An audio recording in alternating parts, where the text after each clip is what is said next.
J'ai béni votre présence. Aujourd'hui, c'est notre premier jour de notre conférence. Notre thème, la marche dans les tabernacles. J'ai béni la présence de pasteur Gilbert et maman Gilbert qui vient des messes. Que Dieu vous bénisse. J'ai béni la présence des pasteurs Alpha et sa femme. Que Dieu vous bénisse. J'ai béni la présence de tous les pasteurs qui sont venus, qui se sont déplacés de loin jusqu'ici. Je sais, Dieu va nous parler. Amen. Alléluia. Bien-aimé dans le Seigneur, c'est l'Esprit de Dieu qui nous a recommandé d'inviter l'homme de Dieu pendant 7 jours. Bien-aimé, il ne faut pas limiter ton Jésus. Alléluia. Alléluia. Amen. Il ne faut pas limiter ton Jésus. Et voilà, le jour J, c'est aujourd'hui. Il a déplacé l'homme de Dieu, oiseau de gloire, de loin, de Gabon, jusqu'ici, Paris, Nancy. Ce n'est pas pour rien. Pendant les 7 jours, je sais, Dieu va nous parler et Dieu va nous bénir. Amen. Alléluia. C'est pour cela, bien-aimé, l'homme de Dieu, apôtre Mbile Gauthier, il vient de Gabon. Il est président de l'œuvre missionnaire Génération Jésus Internationale. Il est responsable de l'église Chapelle des Concurrents à Libreville. Alléluia. Il est marié, mais cette fois-ci sa femme n'est pas venue. Alléluia. Il est père de beaucoup d'enfants. Je ne vais pas beaucoup parler. Lui-même, il est là. Alléluia. Alléluia. Vous voulez l'écouter? Vous voulez l'écouter? Sous vos acclamations, j'appelle apôtre Mbile Gauthier.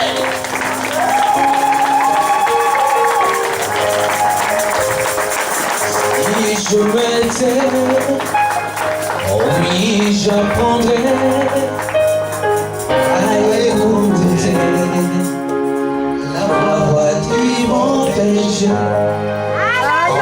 Je l'entends, oui, je comprends. Il a payé pour moi.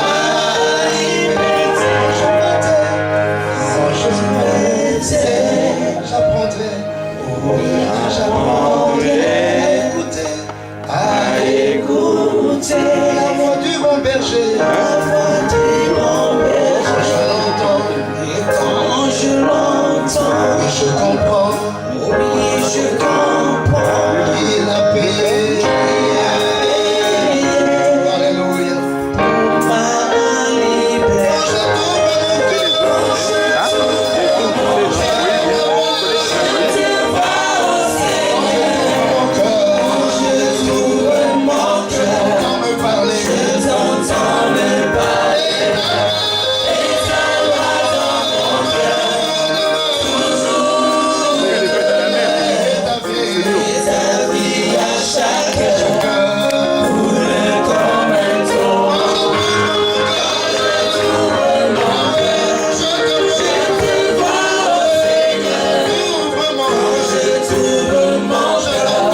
cœur coule comme un torrent. Dieu puissant qui est pour toi.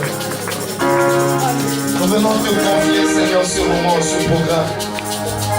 Toi seul, tu peux nous conduire dans ces temps, Seigneur. Toi qui es le maître de tout. Toi qui es le maître des vies, le maître des nations. Toi qui donnes à tes enfants la chaussure aux pieds afin d'apporter les bonnes nouvelles. Il y a certainement, Seigneur Dieu, dans cette ville, quelqu'un qui attend quelque chose de particulier de ta part. Et je veux que ce moment ne soit pas des simples moments de prédication ni d'enseignement, mais des moments de visitation, où chacun de tes enfants captera quelque chose de ta part, car je sais que tu annonces un temps nouveau pour quelqu'un en ces lieux. Que donc, Seigneur Dieu des armées, tu puisses nous combler de ta visitation, de ta présence. Je bénis ces instants, je bénis cette assemblée, je salue cette ville. Que tes armées se mettent en mouvement, Seigneur. Ouvre les portes du nord, ouvre les portes du sud, ouvre les portes de l'est et de l'ouest. Fais entrer les mystères de l'accomplissement. Fais souffler tes 4 vents, Seigneur. Rassemble, Seigneur, tout ce qu'il faut pour créer une vie nouvelle. Oui, ton peuple a soif de toi. Ton peuple attend des choses de ta part. Saint-Esprit de Dieu. Oui, non, il ne répond pas parce qu'il ne compte pas. Il ne compte pas, c'est pas grave, le statut, c'est plus enregistré, ça reste ici. Alléluia. Ça, c'est Alléluia. Alléluia. Merci Seigneur. Ensemble, nous disons Amen. Acclamons l'Éternel, nous pouvons nous asseoir.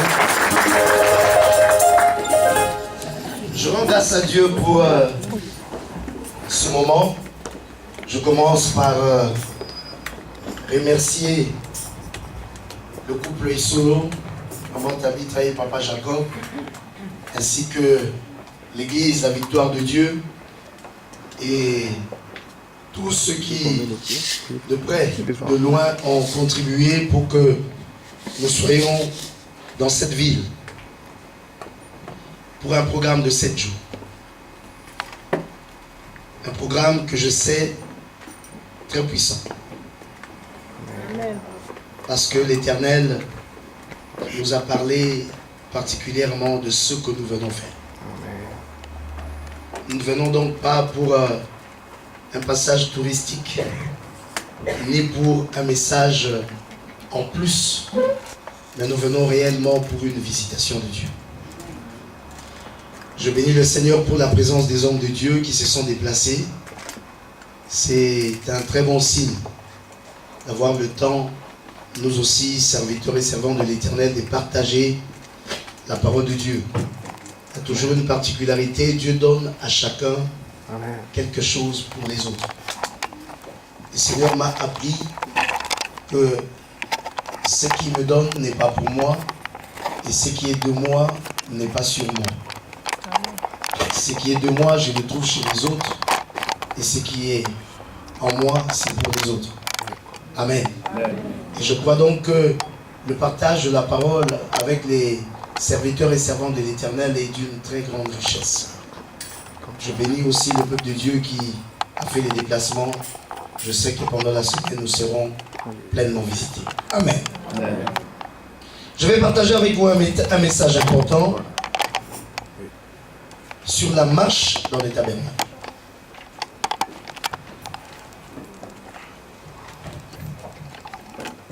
La marche dans les tabernacles.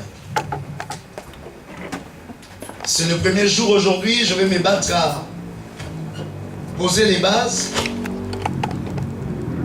à lancer peut-être une prémisse déjà de cette marche.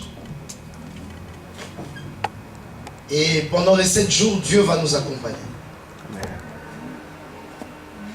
Qui aiment la parole de Dieu, qui disent Amen. Amen. Le tabernacle, c'est un temple portatif que beaucoup connaissent. C'est un sanctuaire mobile.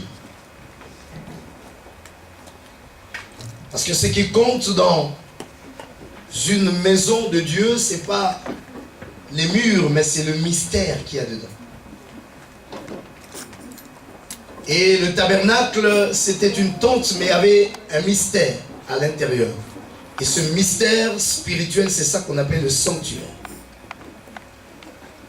C'était la maison de Dieu construite au milieu de son peuple, car il voulait habiter au milieu d'eux.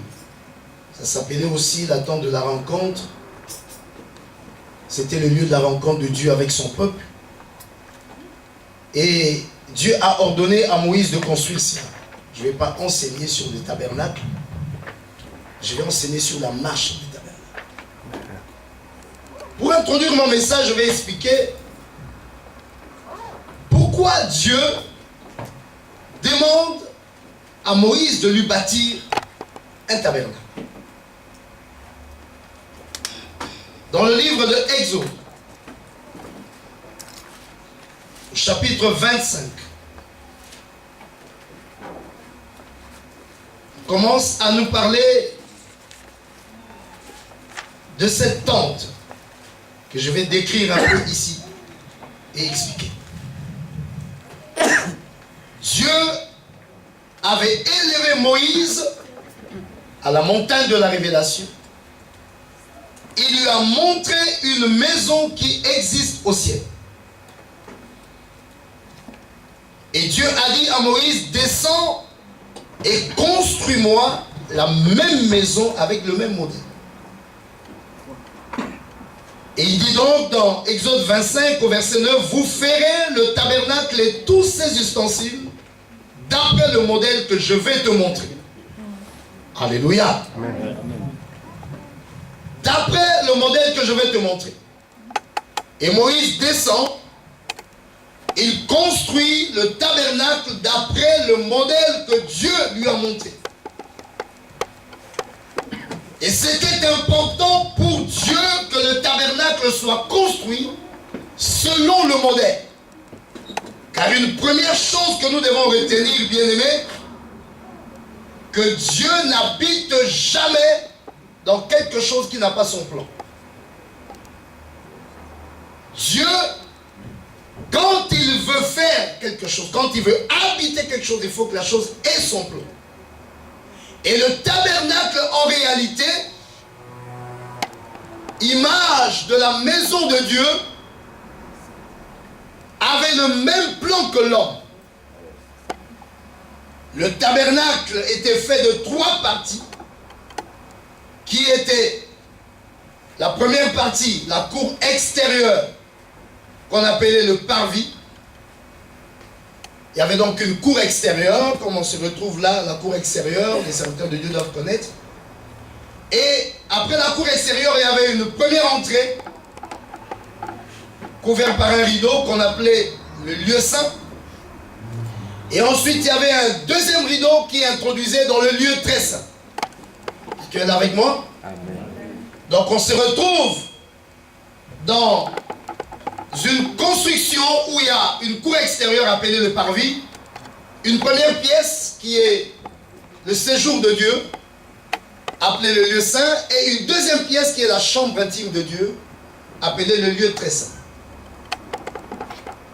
Or, ce tabernacle était le plan que Dieu avait mis dans l'homme, dans son corps, représentant le parvis, son âme, représentant le lieu saint, et son esprit, représentant le lieu très saint. Et c'est pourquoi Dieu peut habiter dans l'homme si l'homme respecte le plan. Or, il y a quelque chose qui s'était passé dans le jardin d'Éden. Le plan que Dieu avait établi dans l'homme était bouleversé à cause du péché. Qu'est-ce qui se passe quand le péché entre dans le monde? L'homme fait des 3 parties, l'esprit, l'âme, le corps. L'esprit étant le lieu qui est en connexion avec l'esprit de Dieu et qui reçoit les directives. L'âme, c'est l'homme, le lieu de ses décisions et de ses volontés, de ses choix. Le corps, le subalterne qui exécute. Le fonctionnement de l'homme devait se faire de quelle manière? l'homme reçoit les instructions de Dieu dans son esprit. Il puise cela pour son âme et son âme donne l'ordre à son corps d'exécuter. Et dans le jardin d'Éden, Dieu a mis des instructions dans l'esprit de l'homme. Tu ne mangeras pas le fruit de l'arbre de la connaissance du bien et du mal. L'homme, en tant qu'âme, devait s'inspirer de ces paroles et donner l'ordre à son corps, ne mange pas. Or, qu'est-ce qui s'est passé? Parce que le corps aussi entend. Le corps a entendu autre chose et ce jour-là, l'âme, au lieu d'écouter les instructions de l'esprit, se laissait séduire par ce que le corps lui disait. L'arbre était beau à voir, le fruit était beau à voir et bon à manger. Et Satan avait logé des paroles dans Ève. Quand elle a mangé, elle a donné aussi à son mari qui en a mangé. L'âme a obéi à son subalterne. Et l'esprit s'est retiré dans cette affaire. C'est ça la mort spirituelle. Amen. Le plan de l'homme a été donc perturbé parce que maintenant, le corps a pris le dessus, la chair a pris le dessus sur l'âme, dictant à l'âme tout ce qu'il devait faire. Et l'âme était donc soumise au péché. Et l'esprit qui contenait les directives de Dieu s'éteint. Il y a la mort spirituelle. Alléluia. Amen. C'est quelqu'un qui me saisit. Amen. Alors Dieu cherche comment il va restaurer cette histoire. Parce que le plan de l'homme est perturbé. Dieu ne peut plus communiquer avec l'homme. Comment faire pour restaurer cette histoire?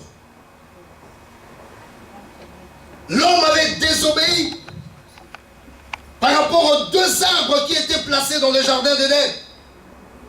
Parce que la première leçon que Dieu avait voulu faire comprendre à l'homme, tout ce que tu vois de visible sur la terre n'est qu'une image des choses invisibles. Qui me suit? Amen. Une des leçons importantes à comprendre si nous voulons réussir comme des enfants de Dieu, tout ce que nous voyons sur la terre, tout, que ce soit un homme, un arbre, un grain de terre, tout ce que tu vois sur la terre n'est qu'une image de ce qui existe dans les cieux. C'est une touche pour un langage spirituel, pour toucher les choses de l'esprit. C'est difficile. Dieu nous donne la connexion aux choses de l'esprit avec les choses visibles. Celui qui connaît la définition de chaque chose visible est entré déjà dans le chemin du sacerdoce pour toucher les choses invisibles. Amen.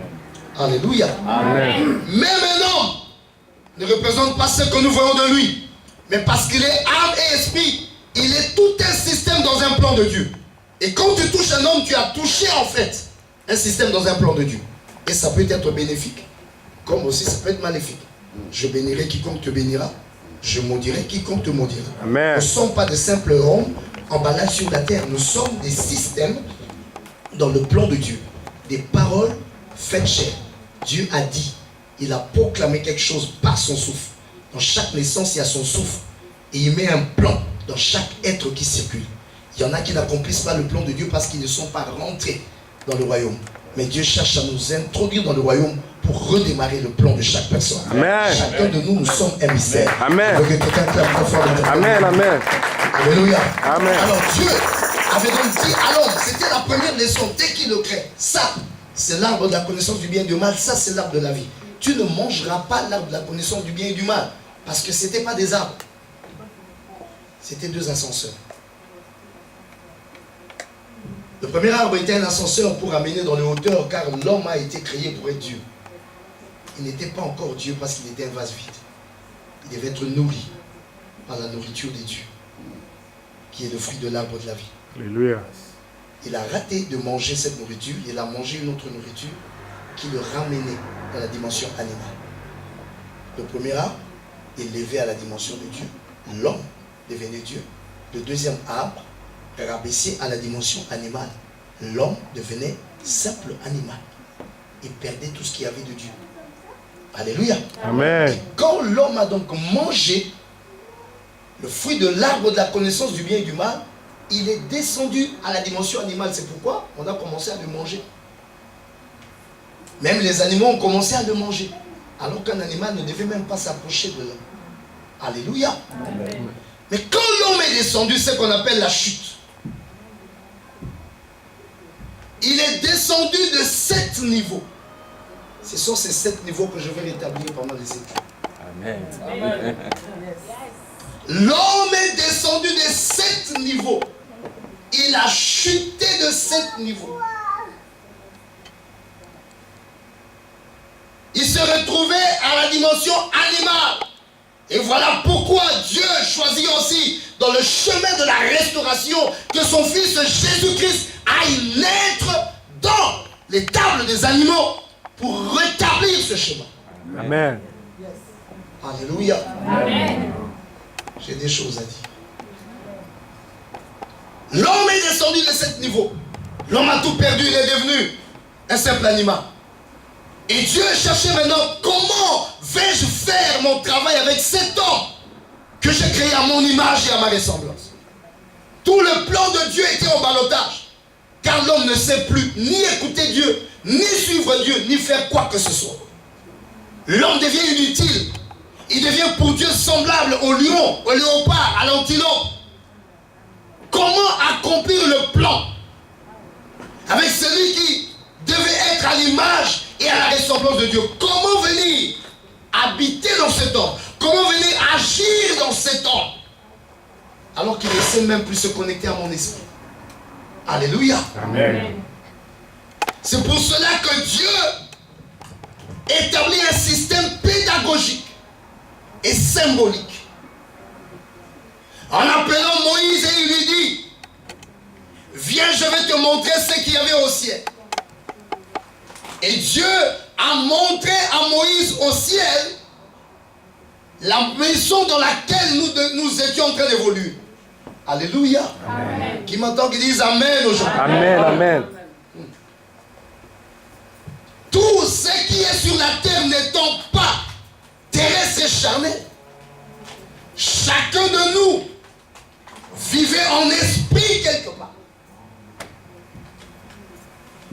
Et là, nous étions à un niveau de connexion avec Dieu, représenté sur la terre par le jardin d'Éden. Alléluia. Amen.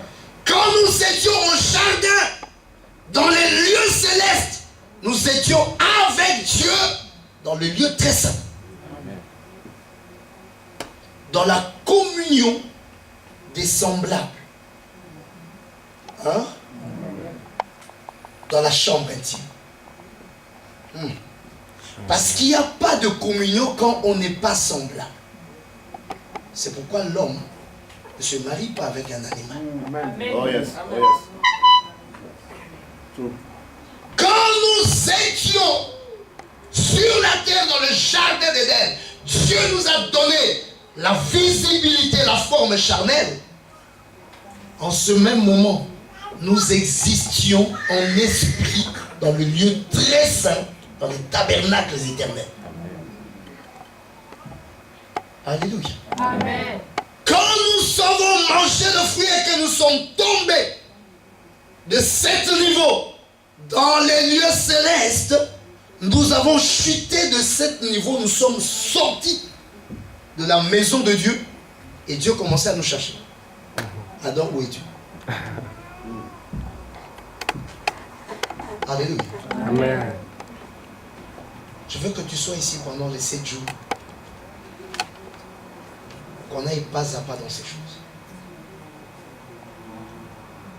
C'est important pour que tu vives, certains, une restauration de leur vie. Parce que la vie chrétienne, c'est pas de la blague. La vie chrétienne, ce n'est pas une espèce de moralité, mais c'est une réalité. Amen. La vie chrétienne ne se limite pas à aimer-vous les uns les autres. Ce n'est qu'une disposition. Alléluia. Alléluia. Amen. Quand Dieu nous parle de son royaume, c'est un mystère. Là où tu es, mon frère, ma soeur, tu n'es pas n'importe qui. Amen. Et si une véritable restauration s'accomplit en toi, Amen. tu agiras. Pas comme un homme, mais comme un Dieu. Amen. Il y a